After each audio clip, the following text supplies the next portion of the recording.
Hello and welcome. You're tuned into the best in paranormal talk, radio, and podcasting. I'm Dave Schrader. That's Tim Dennis, and this is Darkness Radio. Thank you all for joining us and for the very kind words. We've been getting a lot of great emails from listeners that have now found us, Tim. We brought on a whole lot of new members of the Army of Darkness, so it's great to have you join us on the program.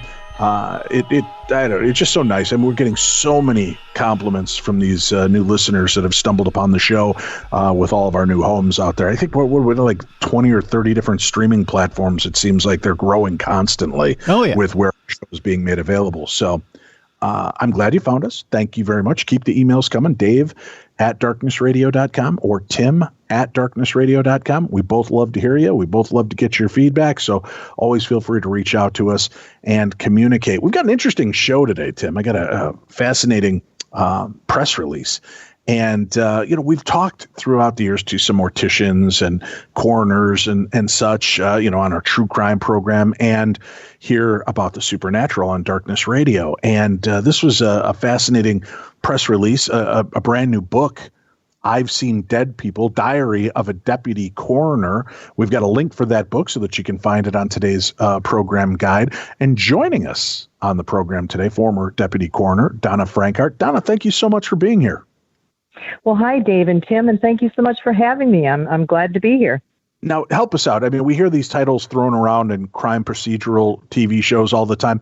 What exactly is a deputy coroner? What does your job entail? Well, what a deputy coroner does is when there is either a sudden, unexpected, or suspicious death, an unwitnessed death, the deputy coroner or the coroner, and I will refer to deputy coroner, which is what I was. The difference between a coroner and a deputy coroner is a coroner is an elected official and a deputy coroner is hired and sworn in. So when there's an unexpected death, we are paged out. We go to the scene. Every death scene is considered a crime scene until the investigation has been completed and any foul play has been ruled out. So the first thing that we do when we arrive on scene is we will pronounce the time of death. We will examine the body. We'll draw fluids for toxicology, whether it's blood, urine, or vitreous, and vitreous is from the eye. We'll take photos. If there happen to be any witnesses, we'll question witnesses, or neighbors, just to put the pieces of the puzzle together as to what was this person doing up until that point of time when they expired. We will determine if there should be an autopsy. And if there is an autopsy, many times we will also attend the autopsies. We don't perform the autopsy. Those are done by the forensic pathologists. But we do, take notes, and then we are able to get the determination of the exact cause of death from the pathologist. We notify families. We sign death certificates. We'll sign cremation authorization forms. There's many duties involved as a coroner. Well, it sounds like it. I mean, that's a heavy task, but do you ever encounter issues where law enforcement takes a look at the scene and they say, oh, this looks pretty cut and dry. This is a normal death, but you guys examine the body and realize there's something else amiss. And when you do that, how open is law enforcement to re-examining that investigation?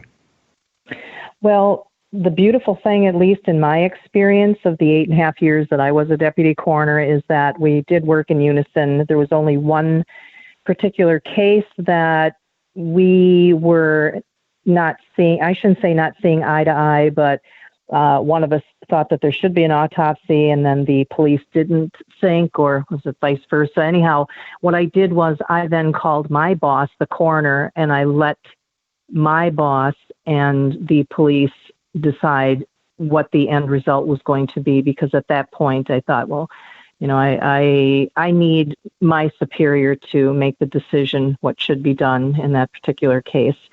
And when I was trained, I was always told that the coroner will have the final say as to whether there will be an autopsy or not. All right. And when that happens and they put their foot down, and say, nope, there's no need for an autopsy on this situation, but yet you feel there's still something wrong. Is there a way to escalate a case like that, or is it just, we go with the decision of the coroner at all times? We go with the decision of the coroner, and we go with the well, actually, that's a good question. Again, I was very lucky that I did not have any circumstances like that. The only experience that I ever had was a case where between the police and the Coast Guard, because of the jurisdictions, who was going to take ownership of the crime scene. So that is a good question, Dave, and I will need to look into that. I'm sorry, I can't answer that question. Oh, no problem.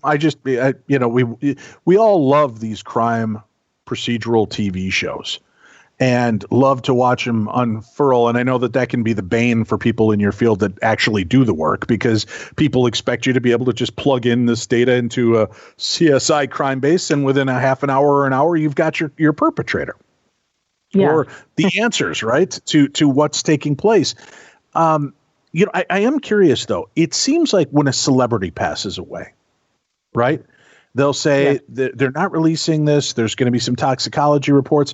And then sometimes it's like 4 or 5 months later, we get the final report that, it was natural causes, or it was a toxic combination of alcohol and drugs, or whatever took place. Mm-hmm. And then there are other times where it's like, this person died, and 2 weeks later they've released all the information about what was in their blood. Why is there such a wide swing, do you feel, in the revelations of these moments when it comes to understanding how somebody died?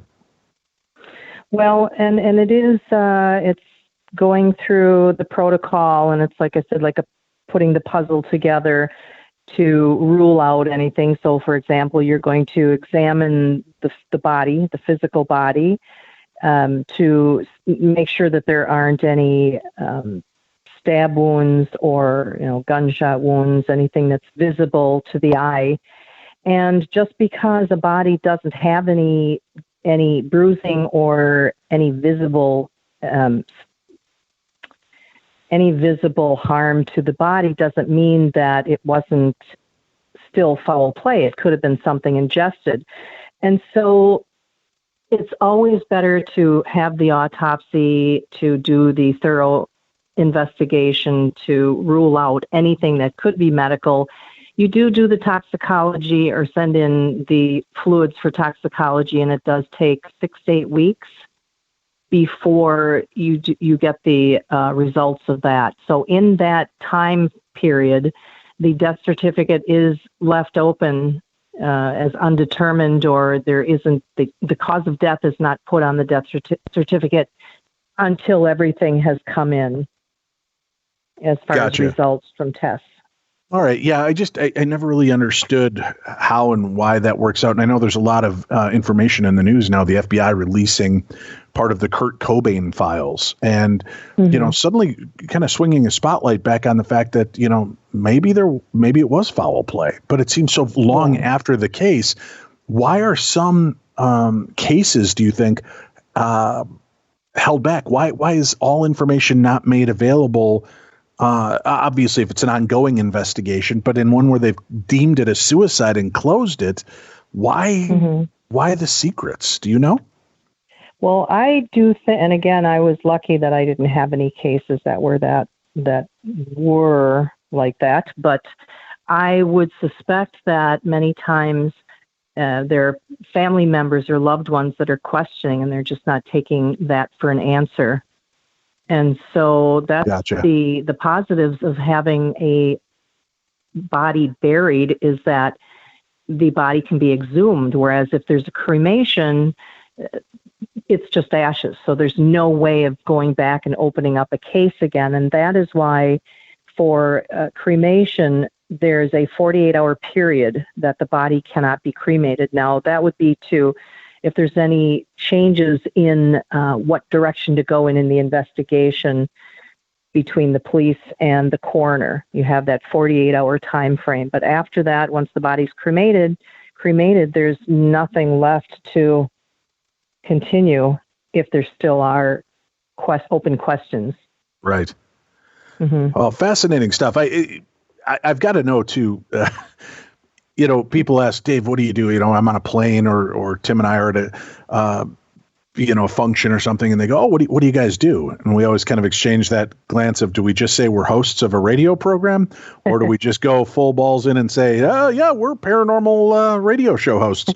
Because you get the strangest responses, and people always want to know how you get into that. But dealing with the dead, getting involved in that aspect, to hear that story, can you walk me through your story and why that was where you decided to go? Oh, absolutely. I had many years ago, I'd gone through some courses, minimal courses, like the certified nursing assistant program. So I had certification for that. My background was always full-time in corporate travel. So I was like a travel agent for corporate clients, government clients. And in the early 2000s, I was going through a divorce. I had 2 young sons, and so they would be with their dad every other weekend. And I was trying to figure out what could I do that would be constructive and help the community in the times that they were not at home. And so I had heard of a team called the Victim Crisis Response Team. They were all volunteers. They worked with 5 police departments in the area. And what you would do is, if there were calls ranging from death to could be a domestic disturbance, just all calls that the family members or people involved with the case would need a little bit of emotional support. Now, it was a very minimal emotional support. It wasn't getting into psychology or psychiatry, but we as volunteers would then go to where the case was, or the home, wherever the situation was. And we would either help the family members. If there was a death, we would help them to look up phone numbers for funeral homes, or to help call family members or friends, give teddy bears to the children. It was just because they would be they'd be so distraught over whatever the call was, that sometimes they just needed someone there to help them a little bit. And through that, I did get to know one of the coroners from one of the counties, and he saw how I handled families, and that I was very compassionate. And many times I would be asked if I would help the police and the coroner to remove the body. They just needed one more person to help carry the body out. And so I was asked many times, and it was intriguing to watch the actual investigation taking place. I was always afraid of death. Death was not something that I didn't go for the horror films, and it wasn't something I really wanted anything to do with. Right. But the more that I was around these investigations and loving forensics, I did ask him if he was looking for another deputy, or if he ever was considering hiring on another, that I'd be very interested. And he said he'd keep it in mind. So about 9 or 10 months later, I did get a call from him. He was considering hiring on another deputy, but he first wanted me to go on calls with him. So that was for about another 9 or 10 months. He would take me on all of his calls, and then he would see how I could handle it physically, emotionally, psychologically. And so after the 9 or 10 months, he did offer me the position, and then I was hired on. And then off I went. And there you have it. Now, obviously, when people are getting into this kind of line of work, one of the first things I'm sure that does not come up is, oh, by the way, sometimes we encounter ghosts or the supernatural. Or am I wrong? Is that a pretty open faction to this type of work? I'm going to be honest. Well, of course, I'm honest with you. And that's why I wrote that book, because I know people... death is taboo. People don't want to talk about it. Most people, they're afraid, or they just don't want to hear anything about it. They don't believe in spirits or ghosts. And I know no one had ever mentioned the potential for spirits, but I was told by mediums that because of the way that I handled the families and the decedents, I was very compassionate. I always respected the body, and they never lost the dignity, even in death, how I would complete the investigation. So many of them would follow me home. A lot of them didn't cross over the threshold, but many of them I shouldn't say many, let me back up. I'm sorry. Some of them would cross over the threshold. And I had mediums tell me that I was like a beacon, an open, lighthouse for these spirits to be attracted and follow me. Many people in the death industry, I'm sure the majority have witnessed and experienced, but I would say a lot of them don't want the public to know, whether it's because they don't want to scare people or they don't want people to be afraid to go through their funeral home.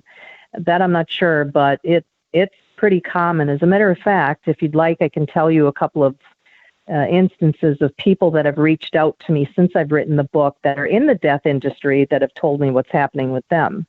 I would love that, but I want to ask, is it always one of those kind of behind closed doors, for your eyes only kind of conversation? Because listen, we're a science, right? This is forensic science. People have to know that we know what we're doing and we're not predisposed to believe in the paranormal. Is that kind of how these stories are shared behind the scenes with one another?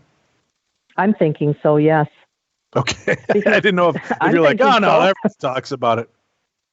I mean, my family, obviously, my sons, because, they grew up with me. So that was just part of living with mom. But I didn't really have those conversations with many people because they'd look at you like you were crazy, and right.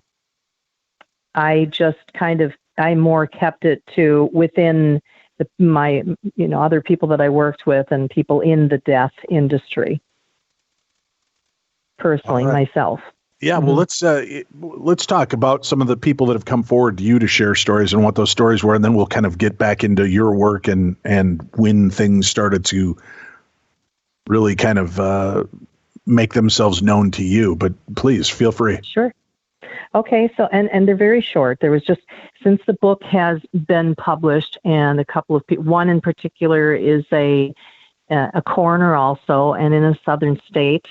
Her husband is a police officer, and she had reached out to me, and we, talked about the position that I was in and that she's currently in, and she said it was nice to talk to another woman that was in that field. And so then I said to her, well, do you ever see any spirits? And she said, oh my God, our house is so full of activity. And I'm like, oh, tell me about it. And she said that every night between, and I don't remember if it's 1 o'clock in the morning or 2 o'clock. So let's say, between 1 and 2 in the morning, they have wood floors going down the hallway. They hear the footstep, her and her husband, they're in bed. They hear the footsteps coming down the hallway into their bedroom.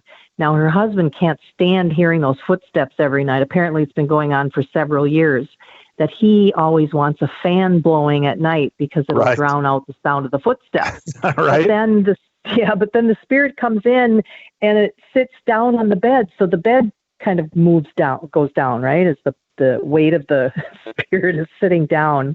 And that's all it does. But it's like a nightly thing. And I said to her, well, why don't you sell the house? Well, we can't do that because it was her husband's great grandparents, and the home has been passed down through the generations. So he doesn't know if it's family or if it's somebody that's followed them home from their jobs, but they just deal with it.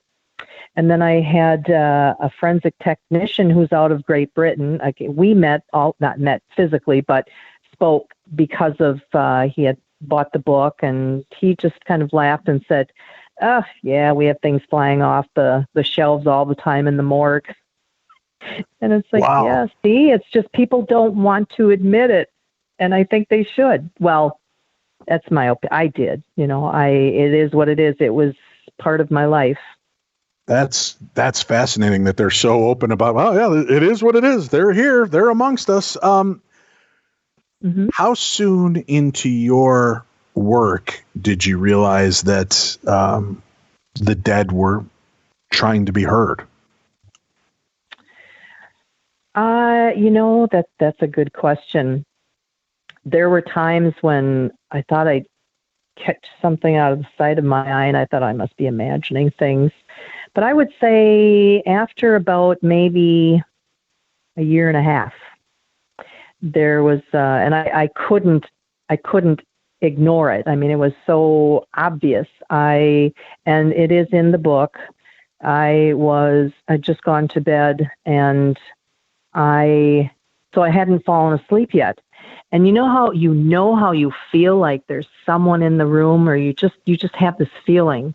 Yes. And so I opened my eyes and I looked up, and above me was a head, a man, an elderly man, and he looked angry. He was upset. But it was a head, and then it went off into the shape of a sphere. And it was just looking down at me. So, of course, the first thing I did was I threw the blankets over my head. I'm thinking, oh, my God, somebody's broken in. He's going to get me. He's going to harm me. But then, like a second later, I thought, well, that's stupid. I have to see what he's going to do. So right. I pulled the blankets back down, and I looked up at him, and he was still there looking down at me. But then he slowly turned the face away, like towards the window, and it just and it was a sphere in the back, the head with a sphere, and it just shot off, and then it was gone. So that was my first experience. Did you recognize this man? Was he one of the patients you had seen? Or I don't know, maybe patient isn't the right word, but was he one of the, what's the correct term in your field? Decedent. Decedents. Okay. Was he one of the decedents? I don't know, because he was elderly and he was bald. And so he just looked like an old man. And did you hear that, Tim? We look like old men because we're bald. I knew it. That was it. Yep. A very stylish older man. Nice cover, Donna. I appreciate the trash. Bald is good. That's right. And the interesting thing is, with that particular man, now I had many things happen through the years, but that particular face, we moved. Right. So we were living in another location, and my son at that point had just graduated high school, and I had two sons, Declan and Shay. And so my one son went into the military. My other son was still with me, and we had 3 levels where we were living. And so he was very irritated because he said that, and this was like a few months later, he was going up the stairs to his bedroom, and he hadn't turned the hallway light on. But apparently there was he said, really ugly old guy up at the top of the stairs staring down at him. And what he did was he just punched out at it and went right through him. And, he was more annoyed than anything. But I'm thinking that was the same face that appeared to me at the other place that we lived at. So they follow. Ooh, interesting. Now, do you think this was truly one of the decedents, or do you think this could have just been a transient spirit that found you? Because obviously you kind of became a light in the darkness for this type of activity. Mm-hmm. Well, whomever he was mad at me, or he was mad at what was going on. And that's the thing with being a coroner. Most of your 99% or 98% of your calls are because somebody died unexpectedly. So whether it's homicide, suicide, car fatality, drowning, a fire, drug overdose. So it could have been could have been one of my cases that was just upset that he wasn't living anymore, and he followed me home. But I can't place, because the thing is, there are many cases that still stand out in my mind, that I can still see their faces, but then there's many others that I don't know if your brain just can't handle, because I had over 2,000 cases. Not all, some of them were hospice that I could do over the phone, but I'm just overall handled cases. And I don't know if it's a protection against for your psyche that you don't remember all of the faces. So I'm not sure if it is one or not. Oh, unbelievable. All right. So in working then, and, obviously this is something that's bleeding over into, your career life and your personal life. Did you see many of these spirits as the decedents? or was it sometimes, imperceptible to know exactly who it was you were dealing with? And aside from just fleeting glimpses, did they ever try to speak to you or communicate with you? Yes, they did try to communicate with me. And as a matter of fact, I also had one that another day it was in the summer, and I had a tank top on. And so I had my back to the door of the back door, and I was making something for dinner for us. And my son came in, my younger son, Shay, and he said, "Who wrote hi on your back?" And I looked at him, I said, "What?" He said, "Who wrote hi on your back?" Kind of chuckling like, that's weird. And he pulled his cell phone out. He said, "Here, I'll take a picture." And he took a picture.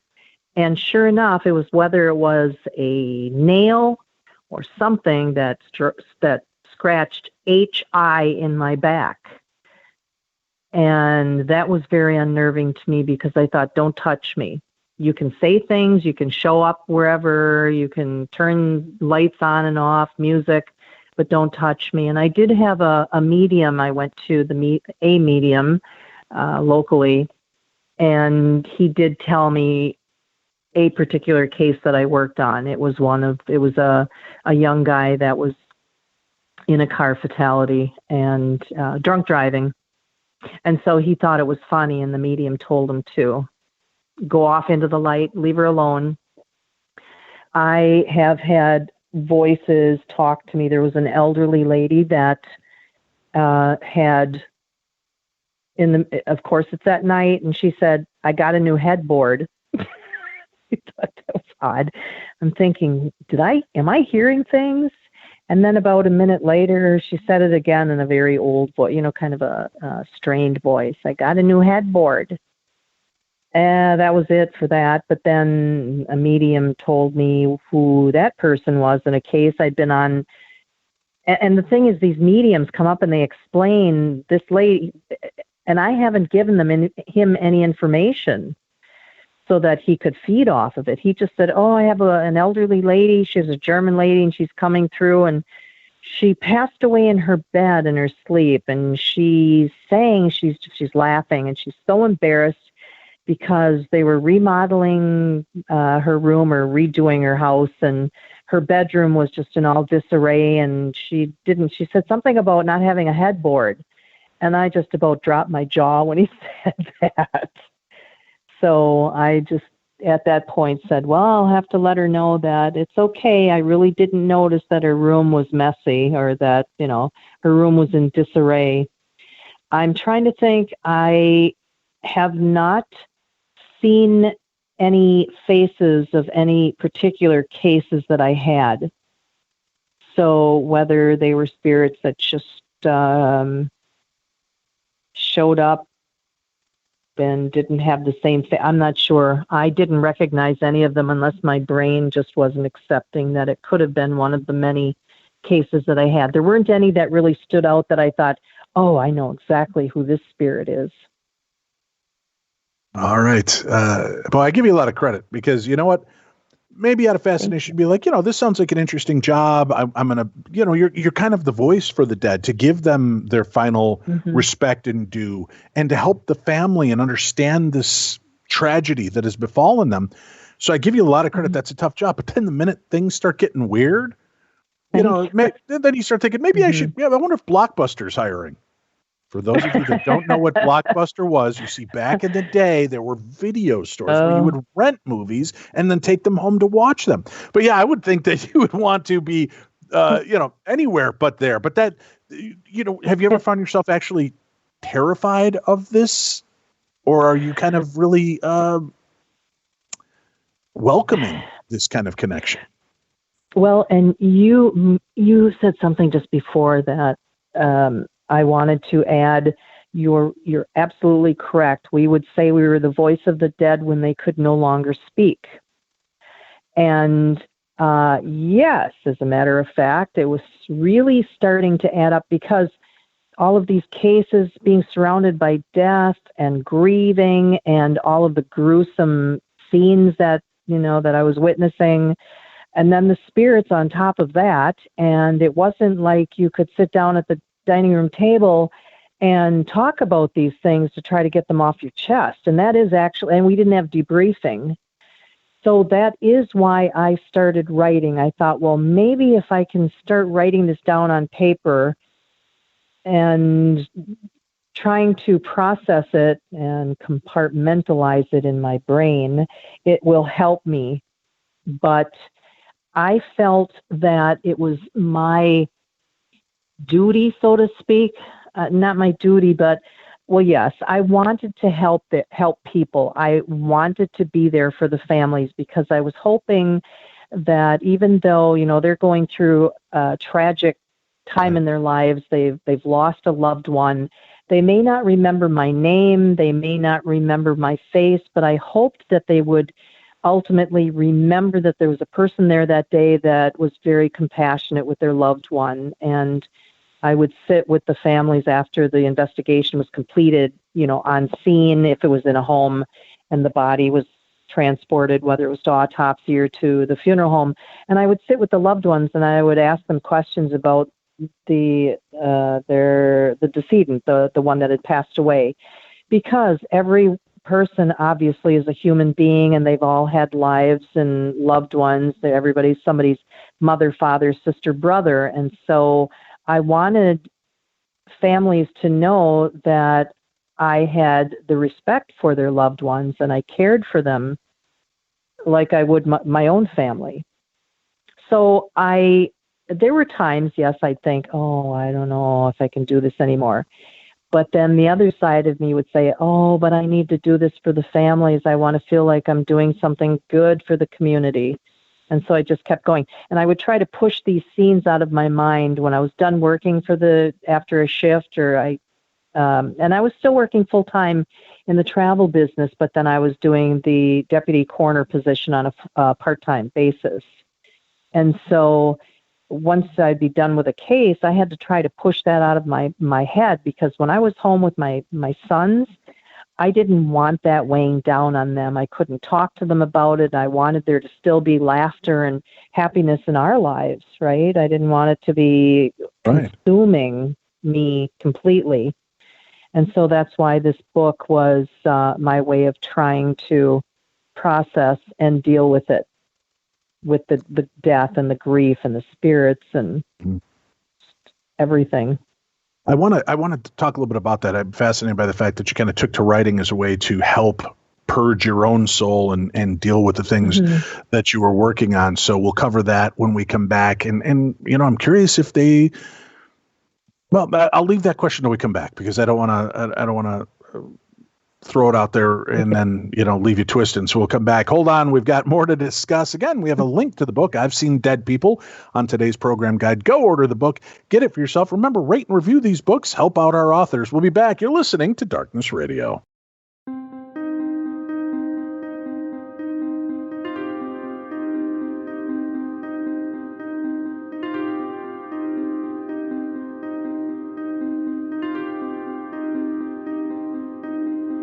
We're back. This is Darkness Radio, your home for the best in paranormal talk every week.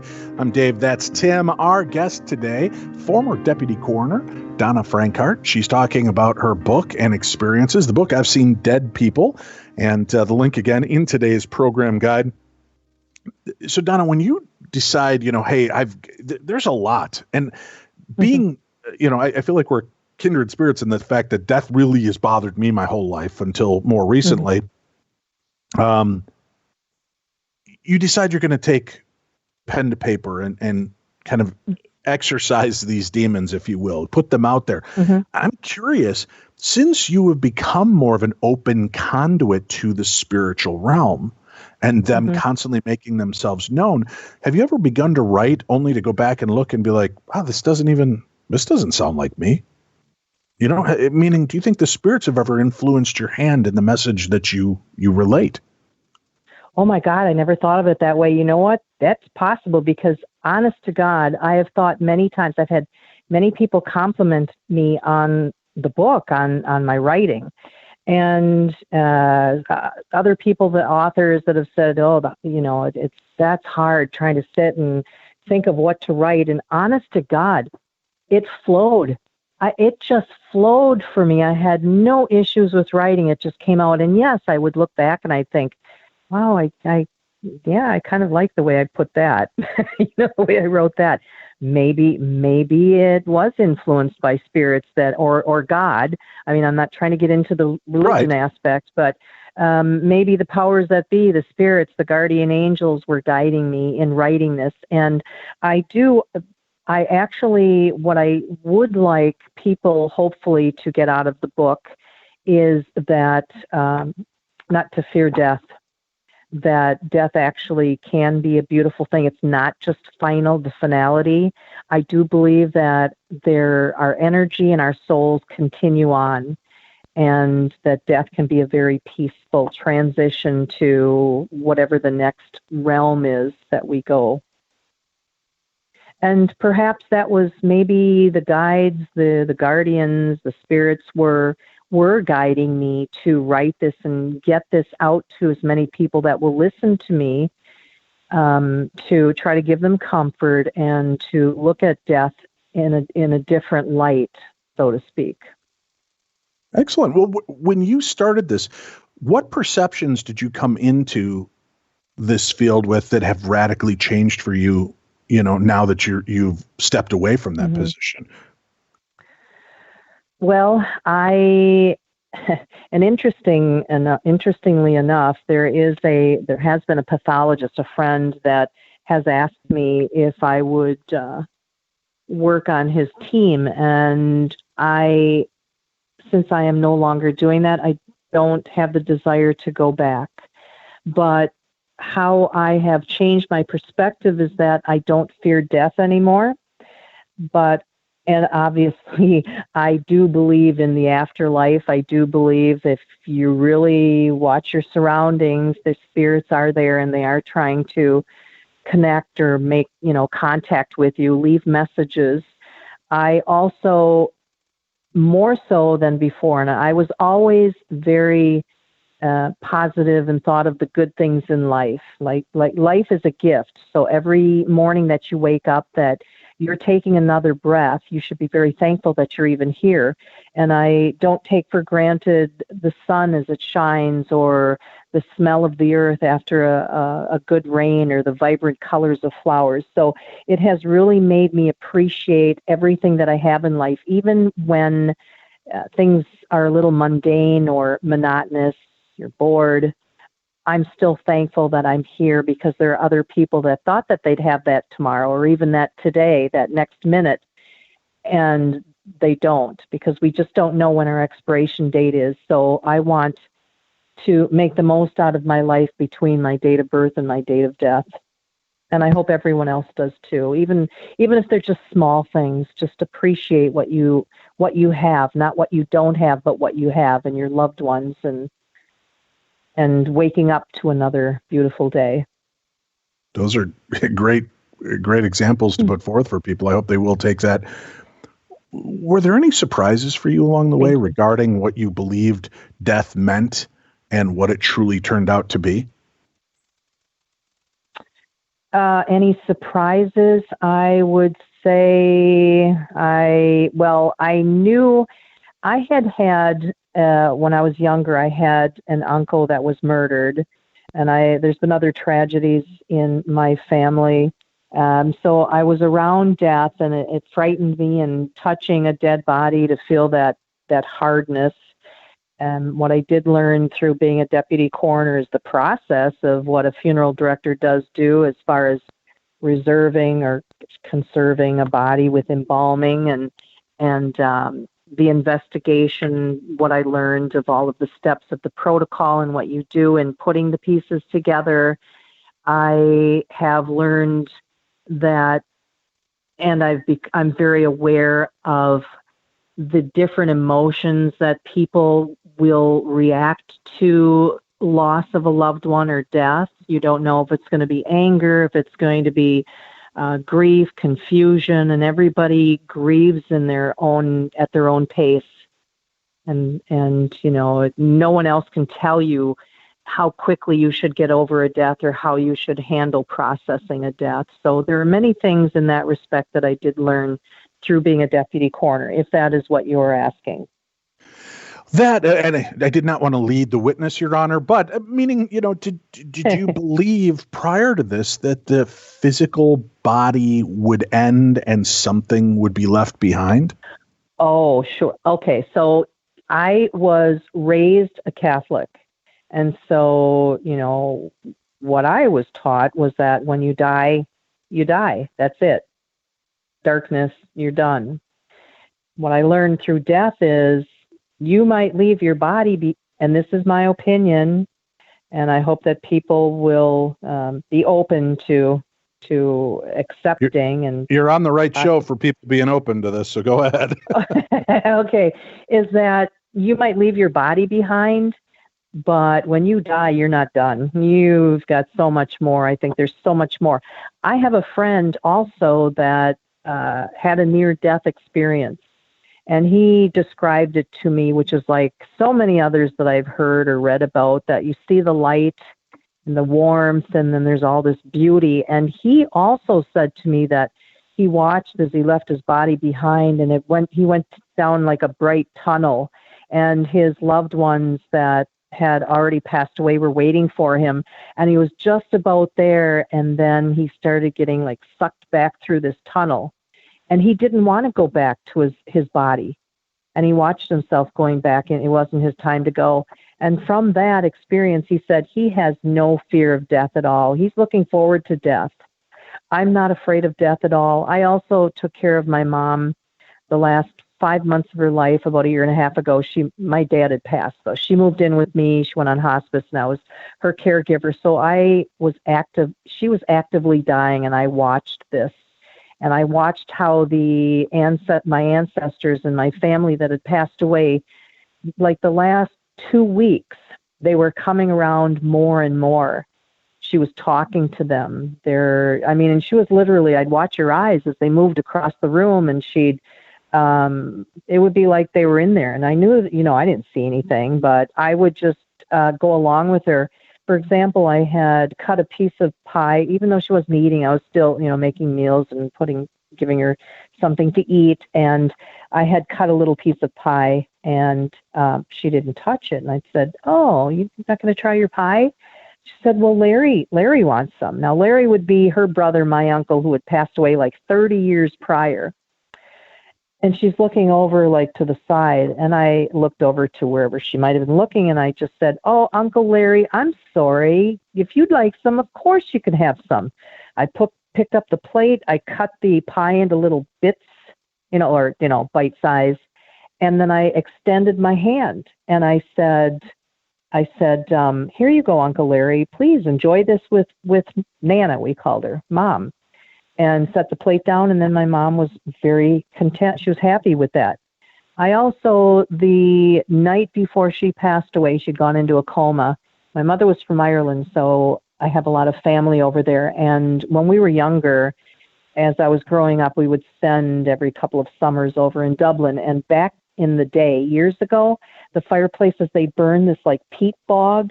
It's like, if you've ever been over there, I loved that. I had so many fond memories of just that scent.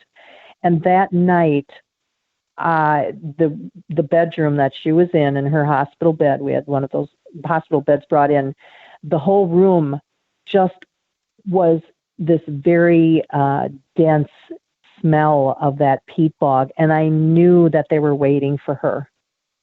I had no doubt in my mind that they were there. There were so many other different little things that would happen that when we die, that's not it. There is so much more. No, it's interesting as I read through your, kind of bio and press release about this, talking about writing and sitting down to kind of examine your experiences with this. You talk about the grief that you had to deal with. It's interesting because you would think, why would you have grief? What association would you have with some of these people? Obviously, it's a job. It's, this is that. Why grieve for these people? Talk to me a little bit about that, if you would. Obviously, you're looking at probably cases where things were amiss. So I understand there's got to be that empathy and tragedy and realizing, this was somebody's mom, dad, brother, sister, child, grandparent, whatever. So there's that aspect of it. But does it ever go away, or does it always weigh upon you with every new soul that comes through? That was a tough one for me. Everyone affected me, and I believe that. Well, first off, it's just that's just how I am. I'm very empathetic to other people. I take things to heart.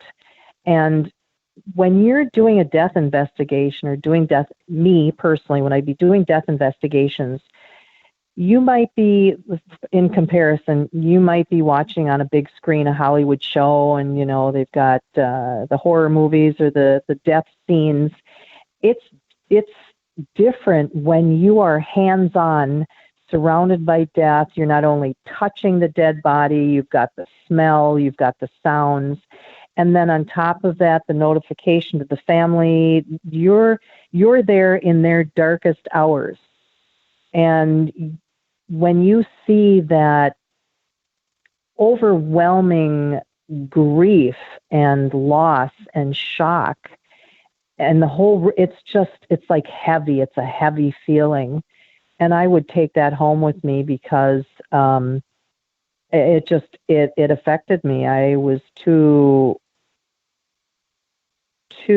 compassionate, probably, if there is such a thing.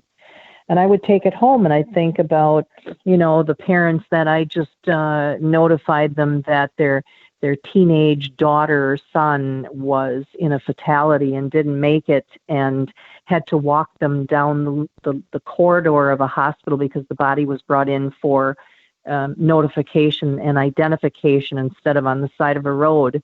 And so when you're with a family member, a loved one, parents, and you have to walk them down to show them their young child that's laying out on a slab, or, well, actually a gurney, right. It's hard for it not to affect you. It was very difficult for me. And I don't know how I could have changed that. It was just, I took things to heart. Do you think, and I know this is hard to always qualify or quantify the ability, but do you ever feel that you not only were taking on the empathy and feelings for the living, but do you ever feel that you were maybe a channel or a conduit for the emotions of the dead, their grief in leaving, and especially if their family is there, if you're feeling that overwhelming presence, do you ever feel like maybe you were the bridge between that dead person and the people that were there to communicate or to say goodbye? Yes.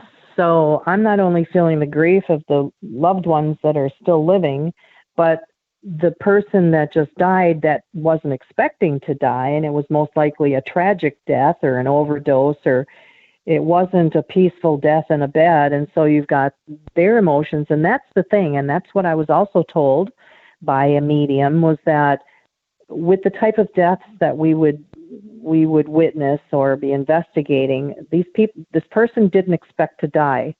So many times they're not even, they don't even realize that they're dead, right? So their spirit or their soul is still in that room, and it's kind of lingering around, and it's not sure what to do, or it's not ready to go because that person doesn't realize they're dead. And so that's, you've got that emotion there. They're confused. They don't believe that they're dead, or they're not understanding that they're dead. And so I would believe, yes, that I was also getting channeled. They were channeling through me their emotions, and that's how many of them attached to me or followed me home. I apparently said that they don't know they're dead. Did you ever get that sense, or was that just information relayed to you from mediums and sensitives that would? Both. I was also on, and this one's in the book too. So I don't want to be, where there was a lady that it was, her electricity went out. It had been storming. A car had hit an electric pole or a telephone pole. which then knocked out her electricity. She was on oxygen. She was using a machine that was plugged in. So with the electricity being knocked out, her oxygen machine went off. She panicked. She called 911 for help. And by the time they got there, which wasn't that long, she had already expired, and she was in her lazy boy. They could see the phone on her lap. Her doors were locked. So there was nothing suspicious. There was no one that had broken in. No one else was in the house. So she was in a panic, and she was afraid. I'm sure she was afraid, of course. And so we were working through flashlights because there's no electricity. After I did what I needed to do as far as pronouncing, examining the body, some of the officers went out to their squad cars, and they were probably doing paperwork. Another one went off to notify the family because the decedent is in possession of the coroner. That's the coroner's responsibility. So the coroner cannot leave the body. And so I was standing in the kitchen, and the living room were connected. She was laid out on the floor because when the paramedics came, of course, they put her on the floor trying to revive her, but it was too late. She was laying there. It was just her and I. It was dark other than a little flashlight that I had in my cell phone. And I used to talk to the decedents. I wouldn't have full-out conversations, but once it was just the decedent and I might say, I'm so sorry that this happened to you. I'll do whatever I can to make sure that if this happened, you lost your life because of someone else, we will make sure that this is found, there's justice. And so anyhow, I was talking to this lady, and let's say her name was Audrey, and I just said, Audrey, I'm sure you were so frightened, and I'm so sorry that this happened to you. I feel so bad for you. But you know what? I'm sure right now you're with the guardian, the angels, and you're with the good Lord, and you're in good hands. And I know sooner. Now, first off, I should back up. I had been in that home for about an hour and a half to 2 hours while the investigation was being done, right? Putting the pieces together. At that point, after I said that, a clock chimed, like a grandfather clock. And I looked down at my phone because I thought, well, that's odd. No clock has chimed in the last 2 hours that I've been here. And it was like, let's say 10 after 2 in the morning. So it wasn't on the half hour, the quarter hour. And I could feel her in that room. And I know that she did that to let me know that she was there and she heard me and she was okay. So then waiting for the funeral directors, that was another hour and a half because they have to go to the funeral. They have to, get dressed, go to the funeral home, get everything that they need, the gurney, the van, come to get the body. They arrived about an hour and a half later. Clock hadn't chimed from the time it first did it to the time the funeral directors showed up. Got her on the gurney, just taking her out her front door, and the clock chimed again, and I knew she was saying goodbye to her home. And it didn't scare me. It was actually very comforting. I felt comforted. It was a warm feeling in the room. She was saying goodbye. That's really cool, and that you picked up on that you had that sense and wherewithal. Do any of the family members ever report to you or ask you if their loved ones are around? Sadly, with the cases, we work a case and then it's on to the next case. And with being part-time positions, many times once we've completed the case, we don't talk to the families again, just because talking to the coroner brings back too many memories. And if everything is finalized, you don't. I mean, people would see me out in public and they'd look at me and they'd have that look and they might say to me, "You look familiar." And many times, depending on what the case was, I didn't want to remind them and say, well, I was the one that handled your loved one. So, no, I did not speak. That's not true. I was going to say, no, I never did speak with the families or talk to them about spirits or their loved ones connecting.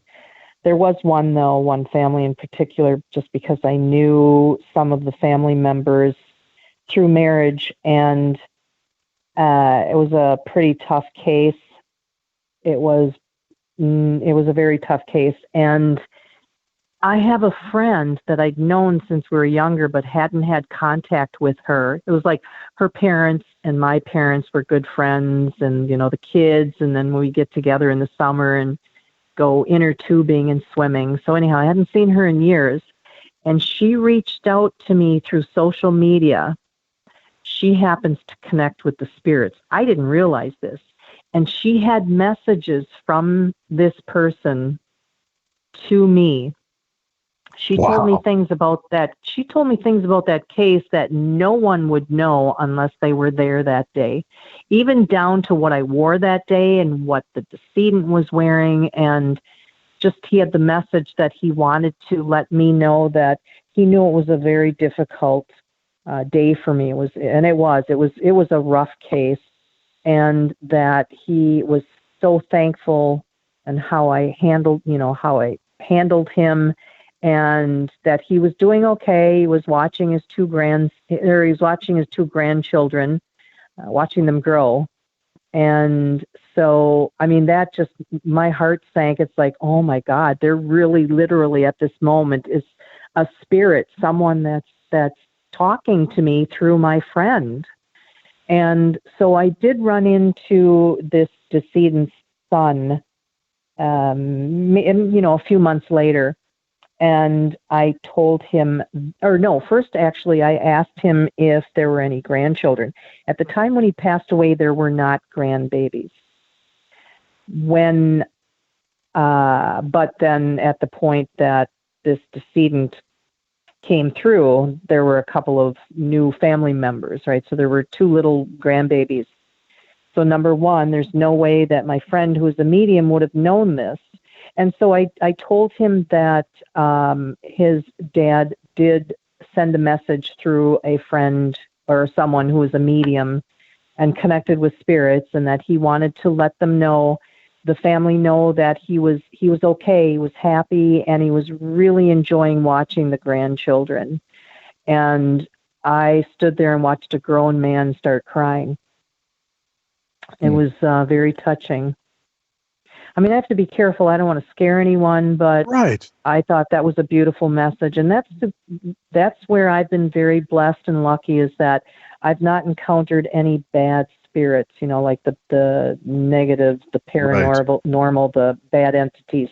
I don't have any of that, but I'm believing that because I was always very decent and kind and respected all of the decedents, that I didn't upset any spirits, and I believe in all good things. Mm-hmm. My dad, when I visited him recently, he said, I believe, and from my understanding, my dad is very sensitive to these things. He said he believes that the soul, the body is not really dead for up to 2 hours. The physical body has kind of shut down, but there are still gears turning that science is starting to recognize. But he said that, so he doesn't want to hear crying and bawling and us acting like a bunch of blubbering idiots. He said, I want happy thoughts. I want you to talk about me. I want you to talk to me. I want this for 2 hours after I'm dead. And boy, did I feel guilty after that. Cause he's very tied into this. When my mom passed away, literally when she let out that last prattle, and my son, who's a medic, reached over and felt for the pulse, I just burst into tears, and that was it. I just started sobbing uncontrollably, and I felt guilty after that. After my dad brought this up to me, that he believes that we're a part of it still for another couple hours. I was like, crap, that's the last thing my mom would have wanted, is to hear me bawling like a baby about it. But she also knows me, and I get weepy at McDonald's commercials, so she. She expected that as well. But what do you make of that? The concept of the physical death doesn't always really occur when people think it does. Well, I just had someone recently ask me if I'd had any bodies that, once they'd been pronounced, that if they'd move on me. And they had someone in their family that was, it was a mortician. Excuse me, that's an old term. It was a funeral director, and supposedly the body sat up in the back. Of course, the body takes time, everything's shutting down. I have never experienced any movement, but I'll tell you, every single case that I was on, I was always waiting to see if someone was going to move or their eyes were going to flutter or open up. But 2 hours, that's possible. I don't. Usually we've talked about some weird stories. Tim, you remember, it had to be 5-6 years ago, the doctor that pronounced the patient dead went about their deal and just kept feeling this nagging feeling. And he went back and then turned around and said, no, this is stupid. And like 2 hours later, he proceeded to try to bring them back. And nurses and doctors were yelling at him. They're like, what are you doing? If you bring this person back, they're going to be in a vegetative state. And the person came back and was perfectly fine. So really? it makes me wonder what science, what do we really know about death?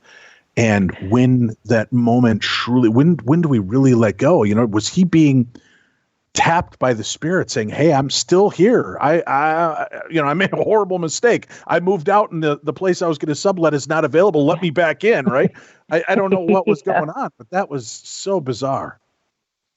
And I'm wondering if, like, in our circumstances, what we do as a coroner, usually most of the cases, it's, again, there's unexpected, right? So somebody might happen to be smelling death and then call and say, now that I think about it, I haven't seen this person for X amount of time. So by the time the coroner shows up, the body is in different stages of decomp, and there's no way that they're still alive. But Look, like you said, for example, the lady where the clock was chiming, her body was still warm to the touch, a little bit warm, parts of it. So, she was still there. Like you said, they're finding out more and more with science. And right. Mm-hmm. Very, very cool. Fascinating, to sit down and kind of write this out. Now, they've actually, if I understand this, they've optioned your book as well to possibly be made into a feature film. Yes. Screenplay adaptation to a feature film. And as a matter of fact, and that would be, Gary Revel is my publisher, and he's also the owner of Jongleur Books and Films and Music. And so he's producing and script writing, and then there's a gentleman by the name of Frank Burmaster, who's a script writer, and Jeff Ohm. He's co-producing, and he's the director. Now, Jeff Ohm is very well known out or in the film industry. He's worked on movies like films like The Revenant, Fifth Element, Shrek, Titanic. There's so many of them. So he's been actively speaking with agents on hopefully having some A-list actors fill some of the major roles. I'm excited. And as a matter of fact, I thought if Bruce to myself, Willis isn't available, I'll be happy to take the role. We'll keep that in mind. Right? Might be like a mentor to you or something. And who knows? I'm just saying, if his role falls through, I'm available to act in it. So I've had people offer to play one of the dead bodies. Very good. Memorize their lines, Like, I guess I've just got a little bit more moxie in me. I want to go straight to the acting aspect as opposed to laying on a gurney. That'll come in due time, right? Right. Oh. Now, before we wrap up for this interview, like I said, it's been fascinating to hear these aspects of it. Thank you. How does this affect you when you're surrounded by death all the time? Obviously, that's why you took pen to paper to try to, excise these feelings. But how does it affect your living relationships? It has actually affected me quite a bit. I find that, I've been told I have some PTSD, but any loud, sudden noise, I'm jumping. Somebody can walk into the room. I might even know they're coming into the room and I jump. I'm just very jumpy.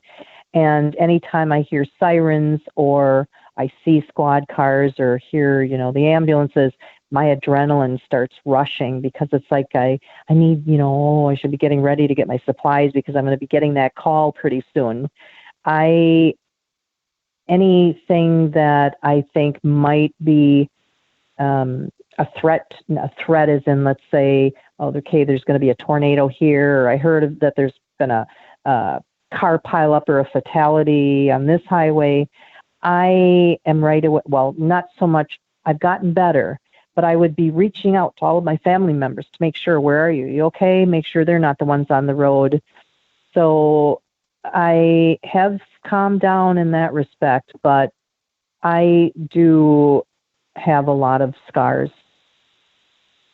Well, I bet. It's got to be hard seeing the things you've seen, and every walk of life, the travesties of what people can do to one another and to themselves. Yes, and and in my community, I'm driving down streets. Oh yeah, I was in that house. Oh, okay, there was a body pulled out of that lake. Oh, there's a fatality over there.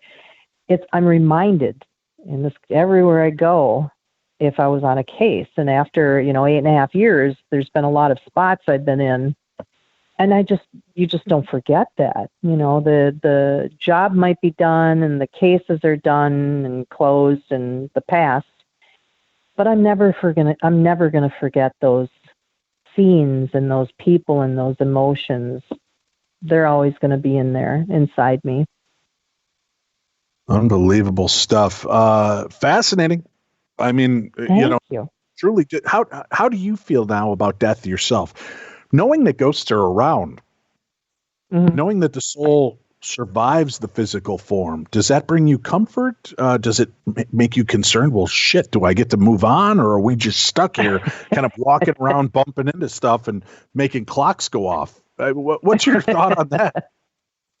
Well, I'm not afraid of dying. I'm not ready to. I feel like I have a lot more I want to do here, and I don't want to leave my children and my grandchildren behind, but I don't fear death because I do believe that there's going to be loved ones that have passed that are going to be waiting for us.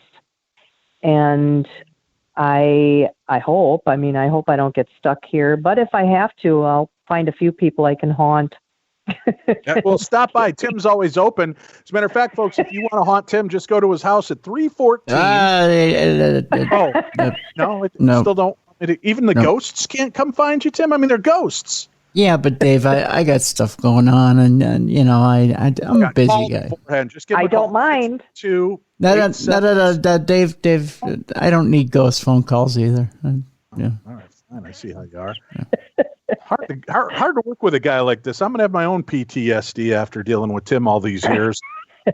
Donna, thank you for coming on and sharing some information with us. Do you have a second tome in you? I've got to guess people have come forward telling you their stories. Are you going to relate other people's tales in a future presentation? I'm actually already writing the second book, the sequel. I'm going to keep going. I've got lots to share. Excellent. Well, we expect you to give us a call and let us know from either side of the veil when the next book is out. And we would love to chat with you again on the show. Well, thank you. I would love to chat with you again. I've really enjoyed our conversation, our chat. Thank you for having me. Thank you so much. Thank you all for tuning in and spending a little bit of time with us. We will be back again next week with more of the best in paranormal and true crime talk radio. I'm Dave. That's Tim. This is Darkness Radio.